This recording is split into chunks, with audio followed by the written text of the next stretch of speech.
I'm not ready to call them a Super Bowl contender, which is what I consider a contender, getting to the Super Bowl or a chance to. But clearly they're going to get to the playoffs. They're going to win this horrible division. They should go, at the very least, they should go 5-1 in the division, if not 6-0. All right. And so they're going to get into the playoffs. They should have a strong record, so they might get a favorable matchup in the first round. So I could see them winning a playoff game, but I've got them as the fourth best team in the NFC, Jenna. I've got Tampa Bay, the Rams, the Packers, and then the Cowboys. So I would not call them a Super Bowl contender. Now, what I like about them is their offense is becoming incredibly balanced, which is great. All right, we knew they were pass heavy last year or even before that, before Dak went down. And then game one, it was the same thing. The last 2 weeks, they've really been balanced offensively. Nick mocked me. He mocked me when I said they had thunder and lightning in the backfield with Ezekiel Elliott and Tony Pollard. I think he owes me an apology. He said it was like a rumble in the wilderness instead of thunder. No, it was thunder last night, Nick. Ezekiel turned back the clock, 5+ yards a carry, and then Pollard came in with the sweetness. They look really nice on the ground. The offense is fine. We know what they can do through the air. The problem is the defense. And their pass defense is bad. The defense has improved. You know, love Micah Parsons. Trayvon Diggs looks like he could be a Pro Bowler. But overall, the defense is really bad against the pass. And when you look at the three teams I had ahead of them, Tom Brady, Matt Stafford, Aaron Rodgers, they will eat them up in a playoff game through the air. So they're a very good team, will make the playoffs, could win a playoff game, Nick, but not a Super Bowl contender. Well, and to be fair to the Cowboys, I thought the defense played excellent last night. The 21 points is a little misleading. One of those Eagles' touchdown was a fumble recovery in the end zone, and the other was in garbage time. So the Cowboys' defense really only gave up one touchdown of substance. And, by the way, the Cowboys' defense does have reinforcements coming. DeMarcus Lawrence will be back. Keanu Neal will be back. And on the offensive end, La'el Collins, assuming he's not in any more bribery scandals, potentially at some point could be back. So, like the Cowboys, Cowboys fans this morning, I think are feeling great. Like, man, Dak looks awesome. We just dog-walked the Eagles on national television. We still haven't yet played the Giants and Washington. To Broussard's point about some easy victories, could forget, win the division. Could we get the 1 seed? Could we have the easiest path to the Super Bowl? Unfortunately, your buddy Nick Wright is here to tell you none of it matters, because you should feel terrible after last night, because sometimes things happen and they're so bad, they're so egregious that you're like, oh, that right there is why you can't win a championship. And I am here to tell you, unless you have an all-time team or an all-time quarterback, when your head coach cannot tell time, and that's what I'm going to say it.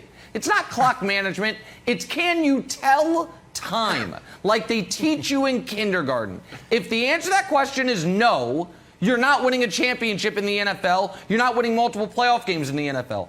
The most important, most resonant, most relevant thing that happened in last night's game was the final 90 seconds of the first half, where Mike McCarthy had a meltdown.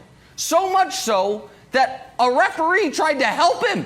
Referee went over to him like, hey, buddy, I'm just letting you know, I think you're supposed to call timeout here. Like, you sure you don't want to call timeout? I'm walking over here to let you know, like, I'm not really supposed to do this, but this is embarrassing. Like, before this happened, I just want the audience to know, it is, let me get it exactly right, 3rd and 24. There is a minute 50 left. 3rd and 24, minute 50 left. Ball on the Philly 32. Dallas with 2 timeouts. You want to use one of those, Mike? Nah, let's just see how this plays out. Make sure we stop them on the 3rd and 24. Well, you did. Now it's 4th and 5, minute 10 left. You're definitely going to call timeout, right? You're calling timeout. The referee's walking over to you to be like, Mike, You got to actually say the words. I can't just do it for you. No, I'm good. Let it go to the half. If you were watching the Manning cast, Wilds, poor Peyton Manning almost had an embolism. He was like, what are you doing? Call timeout. Yeah. Can't win. Coaching's too important. And I think it's fair to ask, to a line from Office Space, what is it you do around here? So Kellen Moore calls the plays.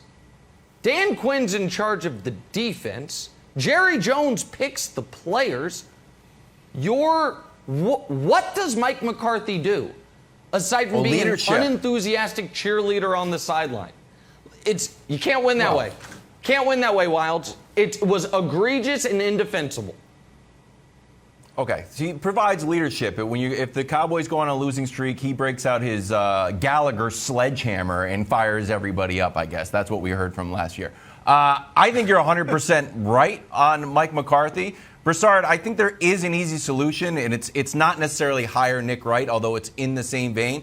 He needs to just hire somebody. Jerry Jones needs to hire somebody to manage this. And it's like, I know like Nick is making a little bit of a hyperbolic point, let's say, but this is an issue and it can cost you a game. And Mike McCarthy's track record is so bizarre when it comes to clock management. There's a 2018 study that says he wasted the most timeouts.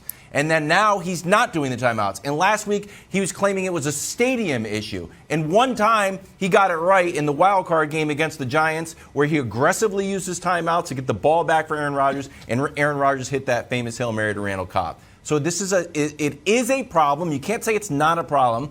Jerry Jones or Mike McCarthy, they have to hire a specific person. If that person is already there, that person needs someone else. Because in the Manning cast, Eli's like, well, what about the clock management guy? So they might have someone there, but it's not working. They need to call Dallas HR and get a new person in. Maybe it's Nick Wright. Maybe it's Warren Sharp. Maybe it's somebody. Maybe it's you, Broussard. It could be anybody you want. But this needs to be solved. It can be someone high who plays Madden. It can be a stoned college student who plays 12 hours of Madden a day. And this is not hard. You don't need Broussard to find someone special. It's just, can you tell time? That's the question. You know who it... I don't think it's that. It could be Quinn. You were joking about the referee telling him, hey, why don't you... I'm not sure the referee didn't walk over there and was like, are you guys going to call timeout? Do you want to, not telling him to call totally it. Was. But like, okay, are you going to call one? Like, seriously. Like, I'm so here. I don't think it's an issue of you got to have a guy that manages the clock. And McCarthy knows. He just didn't for whatever reason.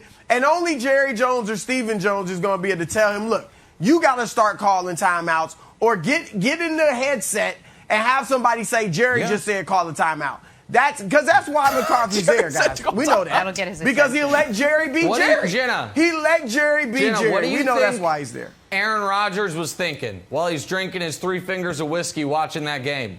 You think he's kicking his feet up saying, I won a Super Bowl with that doofus. Yes, with that guy. I won a Super Bowl with him. Should count as 3 rings. Absolutely. Thanks for watching. Subscribe here to get the latest from the show. Also, be sure to check out more of the best clips from First Things First, or go watch a few segments from our other shows on FS1.